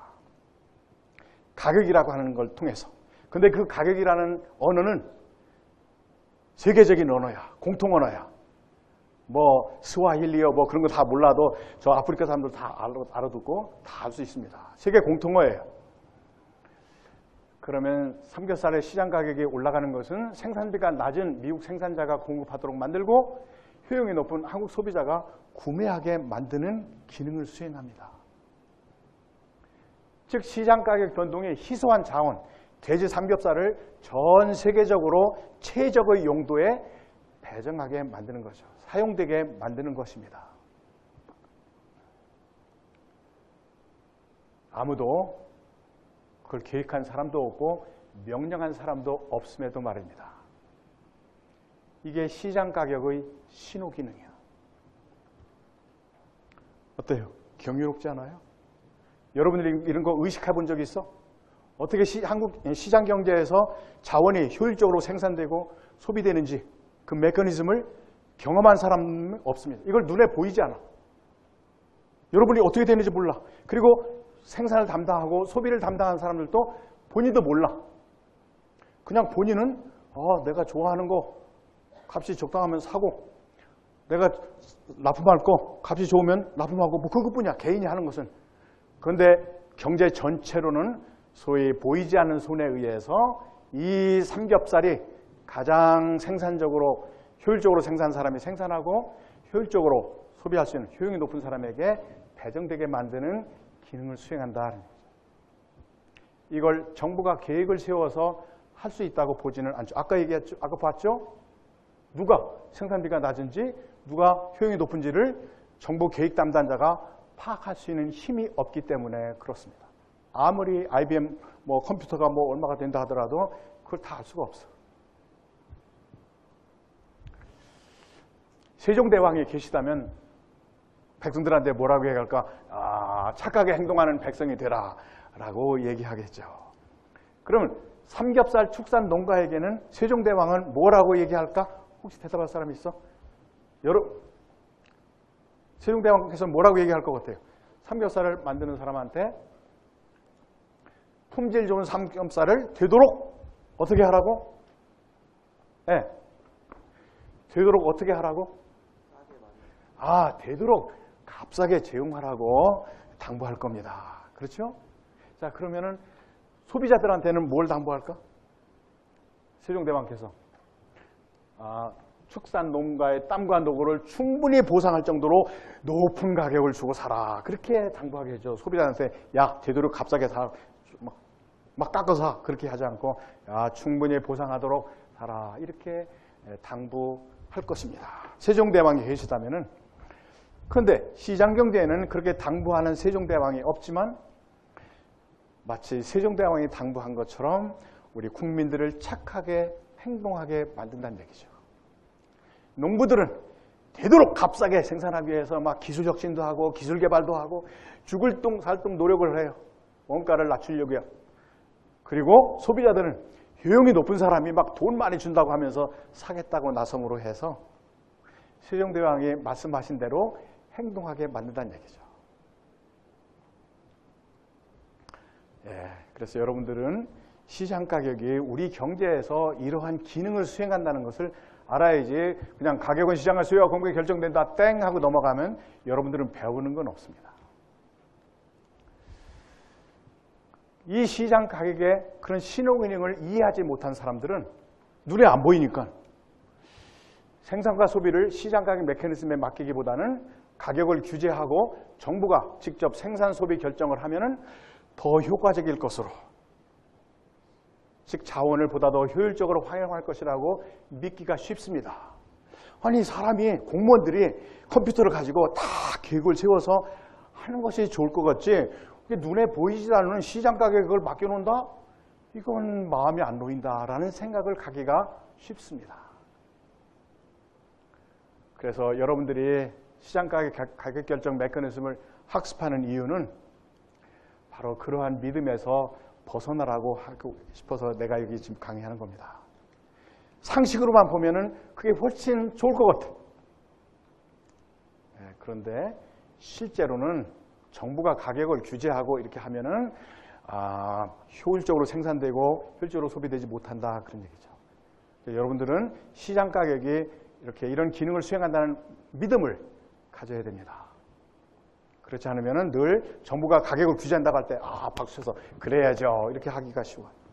또 하나 시장 가격의 중요한 기능 가운데 하나가 분배 기능입니다. 시장 경제에서 분배 문제라고 하는 것은 원하는 사람은 15명인데 물건은 10개밖에 없을 때 이걸 누구한테 나눠줄까? 이게 분배 문제입니다. 여기에 관련된 재미난 문제가 항공사의 노쇼 문제. 요즘에는 이제 저런 문제가 좀 줄었다고 그러는데 옛날에는 노쇼는 예약을 해놓고 당일 공항에 안 나타나는 승객들을 노쇼라고 합니다. 어떤 때는 이게 한 30%까지 된다고 그래요. 그러니까 항공사에서는 100% 다 이제 예약을 받았는데 당일 보면은 30% 고객이 안 나오면은 승객이 안 나오면은 그 좌석은 그냥 빈 좌석으로 날아가는 거예요. 그건 저축할 수도 없어. 내일 쓸 수 없다는 얘기죠. 그냥 낭비되지. 그러니까 항공사에서는 이 문제를 해결하기 위해서 어떻게 할까? 오버부킹을 합니다. 한 120% 예약을 받고 그 다음에 한 30% 나타나면은 한 90% 좌석 채워가지고 날아간다 그런 얘기. 그런데 어떤 날은 예약한 손님이 전부 나타나는 날이 있을 수가 있다는 얘기죠. 바로 이런 날이죠. 그래서 이제 카운터에서 좌석을 딱 배정하는데 아니 줄이 안 줄어들어. 계속. 그래서 살펴보니까 15명이 서 있는데 지금 남은 좌석은 10좌석밖에 없다 그런 얘기죠. 자, 그러면 이 10좌석을 15명 누구한테 나눠줄 것인가? 이게 분배 문제입니다. 시장 경제에서 있는 분배 문제야. 남은 좌석을 어떻게 배분할까? 좌석 분배의 목표가 뭐야? 효율적으로 분배해야 되죠. 효율적으로 분배한다는 게 뭐야? 가장 효용이 높은 가장 이상 좌석이 필요한 승객에게 배정하는 게 효율적인 분배입니다. 그러니까 선착순 분배가 효율적인 분배는 아닐 수 있죠. 지금 15명 서 있는데 제일 앞에 있는 사람이 가장 효용이 높은 사람이 아닐 수도 있으니까. 자, 그러면은 효율적으로 분배하려면은 그 15명 가운데서 효용이 높은 사람을 10명 찾아야 돼. 다른 사람에 비해서 효용이 높은 사람 10명을. 자, 이제 여러분에게 다시 또 복권을 걸고 하는 질문은 어떻게 이 15명 가운데서 효용이 상대적으로 높은 사람, 그 마지막 5명보다도 높은 사람을 찾을 방법이 있을까? 저 뒤에 자, 좋은 아이디어가 있는 사람이 있는 것 같아요. 오케이, 이 학생 어떻게 찾겠어요? 효용이 높은 사람? 경매를 해가지고서 돈 많이 든다 사람한테 하겠다. 자, 그러면은 그 다른 사람들이 거기에 찬성할까 안 할까? 여기 원해. 근데 그런 식으로 자, 우리가 경매를 하겠습니다. 지금 좌석이 부족하니까. 그래서 최고로 응찰한 사람에게 돈을 받고 그걸 좌석을 못 받은 사람한테 나눠주겠습니다. 그렇게 하면은 사람들이 다 그렇게 합시다 할까? 어때? 아니, 그보다 더 좋은 방법. 그러니까 그걸 다 원할 거냐는 얘기죠. 누군가 원하지 않을 사람도 있을 거예요. 어떤? 다음 빼기 잠깐. 다음 빼기. 어떻게 다음 비행기에 좌석하라고? 그럼 당신 그 다음 비행기에 가도록 만들려면 어떻게 해야 될까? 이제 나왔어. 등급을 다음 비행기에 가려면 퍼스트 클래스로 바꿔주겠다. 그렇게. 네. 그 이제 다음 문제가 우선 지금 여기서 막 서로 빨리 좌석을 달라고 하는 거야. 오케이. 좋은 아이디어? 다음 비행기 가격을 더 낮게 해주면 얼마나 낮게 해줘? 반값. 공짜로 해준다면은 더 막 다들 다음 비행기로 가겠다고 했지. 그러면 이제 몇 번 하게 되면 이제 항공사 망해. 그러면 항공사가 그 보상해주는 돈을 최소화하는 방법. 예. 경매를 해가지고 작은 금액을 벌려. 그런데 그러면 제일 앞에 오케이 우선 하지. 그래도 많이 좋은 생각을 했으니까 그 10명 중에 제일 앞에 송 교수가 있어. 송 교수는 정년 퇴임하고 있어서 시간밖에 많은 게 없어. 그래서 내일 가도 좋고 오늘 가도 좋아. 자, 그런데 그때 경매를 하겠다 그러면 송 교수가 좋아요. 그럴까? 왜 내 앞에까지는 선착순이고 왜 나부터 경매야? 나는 일단 주고 내부터 경매를 하든 뭘 하든 해라 이렇게 하겠죠. 막 야단치면은 그럼 선생님은 하나 주고 그럼 그 다음 사람도 나타나서 왜 나부터 경매야? 이렇게 나오겠죠. 자, 그러면 어떻게 경매하면 모든 사람들을 행복하게 만드는 경매일까?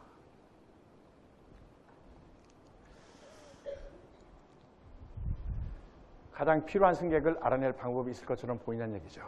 그리고 경매를 그 돈을 보상한다면은 적정한 보상액을 어떻게 정할 거냐 이제 1억 원씩 준다. 그럼 나도 양보하게 되겠지만 그러면 이제 회사 망가니까 그 비용을 최소화하는 방법. 네. 그렇게 어렵게 하지 말고 남은 좌석을 꼭 필요한 사람에게 분배하는 방법은 가격 경매에서 좌석을 배정하긴 한데 이건 아까 모두 찬성 안 할 테니까 기꺼이 좌석을 양보할 최저 보상 금액을 응찰하라고 하는 것입니다. 나는 얼마를 주면은 내일 가겠다. 나를 생각하겠지. 송 교수가 이제 미국에 있는 딸네 집에 이제 가려고 그러는데 송 교수는 내일 가도 좋고 오늘 가도 좋아. 근데 그러면 얼마를 준다면 나는 내일 간다고 오늘 가는 것보다 더 좋을까? 보니까 나는 50만 원만 주면은 내일 간다고 하고 싶다고 합시다. 내 마음으로. 그런데 왜 50만 원이야? 내가 한 300만 원 부르면은 내가 기회가 오면 난 300만 원 받을 텐데 300만 원 쓸까 하다가도 누가 다른 사람이 290만 원 쓰면은 사실은 나는 50만 원 받아도 내일 가는 게 훨씬 좋은데 기회가 없잖아요. 그러면 내가 200만 원 쓸까? 그러다 누가 또 190만 원 쓰면 또 기회가 없잖아. 네, 결국 자기가 가장 양보할. 그러면서도 나는 이 정도면 충분히 내일 갈 수 있다. 가고 싶다. 그 금액을 쓸 거란 얘기죠. 그런 것들 응찰 받아가지고 고가로 응찰한 10명에게는 좌석을 주고 15명 가운데서 가장 낮은 값으로 응찰한 5명에게는 그 돈을 주면 모든 사람들을 만족하게 하는 분배 방법이다. 그런 얘기입니다. 저 10명은 예를 들어서 그날 미국 비행기를 타야 미국에 가서 무슨 뭐 100만 불짜리 컨트랙트에 사인을 해야 되는 사람들은 나는 뭐 5억 원은 주면 가야 돼. 뭐 내일 가겠다 그랬으면 그 사람은 이제 좌석 좋으니까 좋아할 거고, 송 교수는 50만 원 받았으면 내일 가는 게 행복하니까 행복하고. 예, 이게 가격에 의해서 이걸 Denied Boarding Compensation이라고 부릅니다. DBC라고 그래. 이게 모두를 만족시키는 분배 방법이라는 얘기죠. 이게 바로 시장 가격의 빛나는 분배 기능이야. 물어봐서 할 수도 없는 이런 것들을 가격이 그렇게 할 수가 있다는 얘기죠. 자, 여러분들이 LA 공항에 가면 이런 거 가끔 들을지 몰라요. 지금 2시 발 샌프란시스코행 비행기가 오버부킹이 됐는데 2시 30분 비행기로 이제 30분 늦게 출발하신 고객에게는 40불 드리겠습니다. 원하는 승객은 카운터로 오십시오. 그러면 후닥닥 뛰어가는 사람들이 있습니다. 누굴까? 누가 후닥닥 뛰어갈까? 네. 시간이 많은 사람, 그렇지. 누구야? 우리 학생들이지 뭐. 미국에서 1시간당 잘해야 이 아르바이트 해야 10불밖에 안 되는데 30분 후에 가면서 30불 준다면 먼저 손 들고 나가는지. 그럼에도 불구하고 오버부킹이 해소가 안 되면은 다음에 3시에 비행기에 가실 승객에게는 90불 드리겠습니다. 원하시는 승객은 카운터로 오십시오. 그러면 40불이라고 할 때 손 들까 말까 하다가도 90불? 그럼 손 드는 사람들이 나올 거란 얘기죠. 바로 그거로 인해서 비행기 좌석이 효율적으로 분배된다고 하는 것을 볼 수가 있습니다. 자, 이와 관련해서 정부가 재정 수입을 올리는 방법을 대개는 세금 징수만 생각할 수 있는데, 사실은 정부가 선착순으로 분배했던 서비스를 가격에 의해서 분배함으로 해서 정부 돈을 세수를 올릴 수가 있는 방법이 있습니다. 우리나라에서는 자동차 번호를 선착순으로 분배합니다. 그런데 홍콩에서는 자동차 번호를, 좋은 번호를 인터넷에서 경매를 통해서 분배한다고 합니다. 당시 45개 번호를 경매했는데 최고로 낙찰된 번호는 710만 홍콩 달러였습니다. 12번. 저게 우리 돈으로 얼마쯤 될까? 두 학생에게 기회를 줘서 정답에 가까운 답을 하는 이거 하나 주겠어요. 저게 우리 돈으로 얼마쯤 될 것 같지? 짐작으로? 네. 몇만 원? 91만 원? 71만 원? 오케이, 또? 그 옆에 학생. 아니, 저 뒤에 먼저 손 들어서. 자, 다시 기회했어. 억 원 이상이야. 자, 다시 하겠어. 단위가. 7억. 여기는, 71억. 1억씩. 어디? 9억 3천만 원 저쪽이야. 자, 뒤에. 자, 근데 7억 이렇게 불러줬으니까 내가 하나 마지막으로 줄게. 9억 3천만 원이라는 얘기죠. 누군가 9억 3천만 원을 주고도 저 번호를 갖고 싶은 사람에게 저게 분배된 겁니다. 왜 그런가 그랬더니 10이란 말이 칸토니스로 분명히 쉽게 풀린다. 뭐 그런 뜻입니다. 만사형통 뭐 그런 게 있는가 봐요. 근데 만약 중국에도 이 번호를 선착순으로 분배했는데 우연히 한국 교포가 홍콩으로 이주 간 교포가 이 번호를 받았다면 무슨 의미가 있겠어요? 아무런 의미가 없죠. 이건 마치 돼지에게 진주를 주는 거나 마찬가지다 그런 얘기죠. 자, 이런 경우에는 경배를 통해서 가격에 의해서 분배를 하면은 9억 원 세수가 들어오고, 그리고 그 좋은 번호를 9억 원이나 주면서 갖고 싶은 그 사람에게 배정하는 것이 국가적으로 효율적인 분배다 그런 얘기죠. 그래서 재정 수입도 올리고 번호도 낭비되지 않고 한국 교포에게 가지 않도록 하는 것이죠. 서울에서 지하철 여기 캠퍼스 안으로 들어와 있는 학교가 우리 옛날에 2호선 한양대학밖에 없어. 만약 메트로 사장님이 경제 마인드가 있었으면 뭐 이랬을 것 같아. 이건 이제 생기기 전에 한양대학의 총장님한테 와가지고, 총장님 여기 설 텐데 여기 사근동역이라고 이름을 붙이려고 그러는데 총장님께서 돈을 좀 내시면은 한양대역으로 바꿔드릴 수도 있습니다. 자, 그러면 여러분들이 한양대학교 총장이라면은 얼마 정도 돈을 내겠다고 했겠습니까? 혹시 얘기할 사람? 내가 생각하는 금액하고 가까운 사람한테 이걸 주겠어. 여러분 총장이라면 몇 억? 6억? 6억 정도. 오케이, 그 정도까지 내가 받아주겠어. 사실은 나는 50억은 냈겠다고 할 것 같아요. 왜 그러냐 그러면은 저 두정역이 있습니다. 천안에서 함정거장 앞에 두정역. 두정역 이름 밑에 괄호치고 대학 이름을 써주는 네이밍 라이스를 경매한 적이 있습니다. 최고로 응찰하는 사람이 백석대였어. 얼마에서? 1억 8천만 원입니다. 이 두정역 빼고 백석대역 그것도 아니고 괄호치고 넣어주는데 2억 원 내니까 통째로 한양대역으로 바꿔주면 50억은 냈을 거다 그런 얘기죠. 근데 우리는 공짜로 받았어. 물론 경매가 끝난 다음에 그 탈락한 대학들이 이건 불공평하다. 이 이름을 어떤 대학이 혼자 차지하는 것은 안 된다. 그래가지고 막 국회의원들 소사하고 해가지고서 취소됐어요. 그래서 지금은 그냥 두정역으로 하고 있어. 아쉬운 것은 그 1억 8천원 받아가지고 역 인근에 있는 어린이 가장들 이렇게 좀 조구했으면 얼마나 좋았을까 이제 그런 생각이 든다는 얘기죠. 그걸 꼭 세금 내가지고 어린이들 도와줘야 된다. 꼭 그렇게만 할 필요는 없지 않느냐는 얘기죠. 그래서 공직자들도 경제 마인드가 필요하다는 얘기를 하고 싶습니다. 이 앞에 공직자의 꿈을 꾸는 사람들도 많이 있을 거야. 이럴 때 그런 경제 마인드가 있어야 돼. 다리 이름, 도로 이름, 동 이름 이런 거 다 경매해서 팔아먹을 수는 없을까 생각을 해야 돼. 서울 한강 이름 옛날에 한강 제1교, 2교, 3교 뭐 그래서 얼마나 창의성이 없는 민족들이 하는 일들이야. 그 다행히 제3 한강교에서 끝나서 뭐라 그러지 계속됐으면 제12 한강교 뭐 그랬을겠지. 동 이름, 뭐 봉천 1동, 봉천 2동, 봉천 12동 그게 뭐야? 그것도 가능하면은 경매를 통해서 그러면 봉천동에 선조들이 살고 있었던 그 후손들은 그 동네 이름을 자기 할아버지 뭐 호를 가지고 간다거나 뭐 돈 내고 하라면 할 사람도 있을지도 모른다는 얘기죠. 평창 올림픽 거기에 새로운 스테디움들이 생겨나는데 그것도 그 이름을 경매할 수도 있죠. 그걸 꼭 재벌들 보고 강제로 출연금 내라고 그러지 말고 자 이름 뭐 LG 무슨 스테디움 그러면 평창 동계 올림픽이 있는 동안에 CNN에서 또는 뭐 스포츠 텔레비전에서 전 세계적으로 그 LG 스테디움 이름을 막 방영을 하겠지. LG 스테디움에서 지금 어떤 게임이 일어난다. 우리 기업들을 전 세계에 알 수 있는 좋은 기회다는 얘기죠.